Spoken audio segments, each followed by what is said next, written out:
Now, I had a picture from the old, and I really wanted you ladies to see. I don't have the latest one. I wanted you ladies to actually see what the garden looked like last year. And when I look out my office now and see is a total transformation of something different.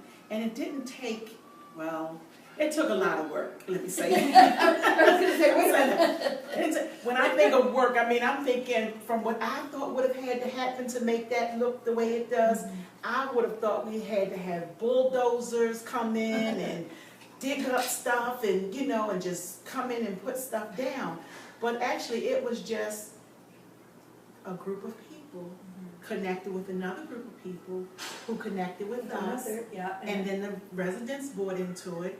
And then now when you go out there, you don't mind sitting out there in the back. I mean, I take my break sometime and go out there and just see. It's beautiful. It's an oasis. You kind of like gotta lose or get a vision. This is what I do. I have to get a vision of what the rest of the other buildings will look like eventually. But it started with here, then it's a rippling effect. Because now we're seeing the garden.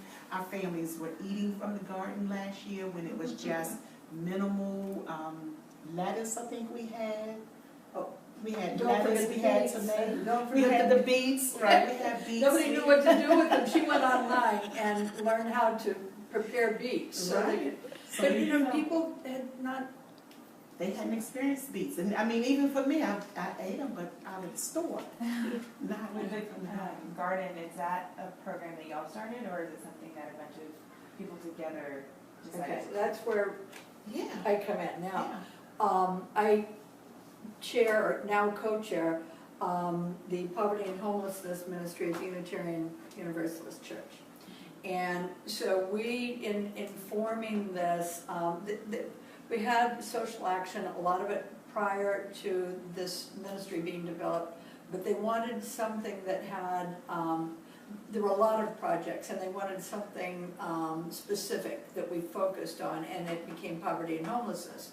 So then we decided to partner with several other organizations instead of trying to reinvent the wheel and just, you know, support what they're doing. The garden then became, it was born just over a year ago.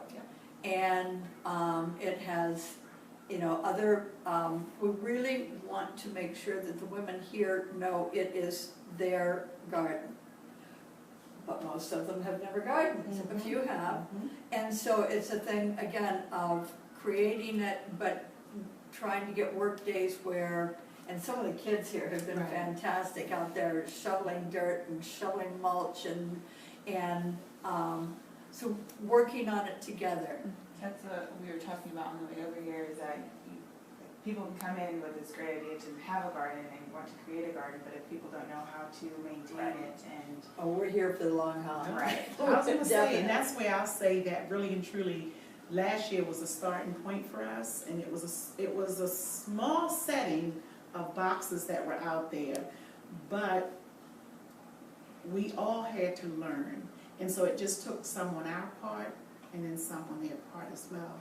And I think that from that, when we started actually seeing the harvest come, well, that's when the real excitement, I think, because, you know, when you're seeding and putting things in the ground and you're not sure if it's really going to grow, that's one thing. But then when the string beans started actually coming up and people from here were like, well, Miss Sharon, can I go out and pick? And then I'm like saying, well, I really don't know if the picking season is right just yet, because I know flowers, I don't know veggies just yet. So it helped us to communicate more to find out, was the harvest season ready?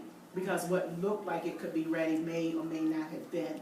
So we wanted to make sure we were on the same page with that. And when they said, yes, if they're out there and this is what they look like, I'm like, okay, fine. So we started going out, picking things. Families got peppers out of the garden, tomatoes. I still can't pronounce this, arugula lettuce, which to me I thought was initially weeds, but can you find out that, you know, it's in the spring mix that I buy, so I just never knew the name of it. But it was just really a learning experience, and then the families actually had the opportunity again this year to really, when we did our fun day, work day, fun day, they really got an opportunity to see things at its grassroots. So I think last year was just a way of us getting familiar. This year we could really collaborate and got good buy-in from the families because they know what it produced last year. So they're excited about what we're going to have out there, doing what it's supposed to do, you know, in terms of, I think from the church's perspective, about gardening, good harvest, reaping the benefits of it, and I think it really just comes good full circle. Yeah, it's certainly it's an ongoing project. And it started with, we had 6 beds in there last year, got some plants in, and this, what you will see now, and I can send you a picture, I think, of what it was originally. And it's a rubble site. These were all row houses that were torn down.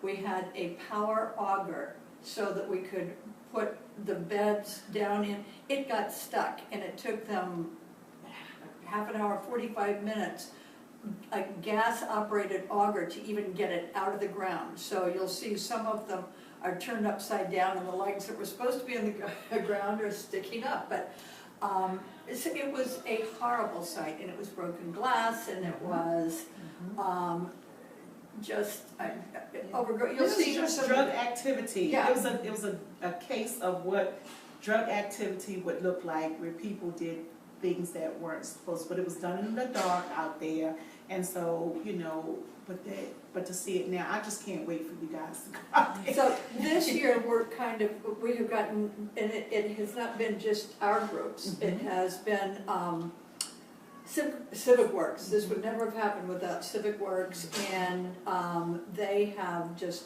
with their ideas, with their help, they were the ones who came up with the ideas of the berms, because now we're trying to make it an area. There's a wonderful playground for children out here, but the women didn't have a place of their own. So we want it to be, you know, it feeds them, feeds their bodies, but also feeds their emotions and their, you know, it's a place that eventually we want to have just someplace that's peaceful, someplace that's calm, because a lot of them don't have much of that in their lives. And so we're expanding on the vegetables. This year we hope to get something started with coming in and saying, okay, here's what you can do with an eggplant. And doing, you know, just some stuff with how you use these vegetables and do that in conjunction with the nurse here. But we have had Parks and People, we've gotten grant money from them so that we got equipment. And so it's something that's going to be ongoing. I'm delighted with where it's gone, but we want to take it, you know, beyond that. We really want the families here to feel that sense of ownership. Right. So, and there is a changing population, so, you know, there's overlap so they can learn from each other, but I think it's also going to be a matter of, just figuring out a way to make sure the watering is done. Well, I think they have included that into the chore process here, because here the ladies have a chore that they're responsible for doing. And so that garden, I believe, has become a part of that chore process. Also, because the parenting classes that we do here, one of the things in the parenting class is that teaching our families to eat a nutritious meal. So that's how the garden will always be connected to the new moms that come into the facility.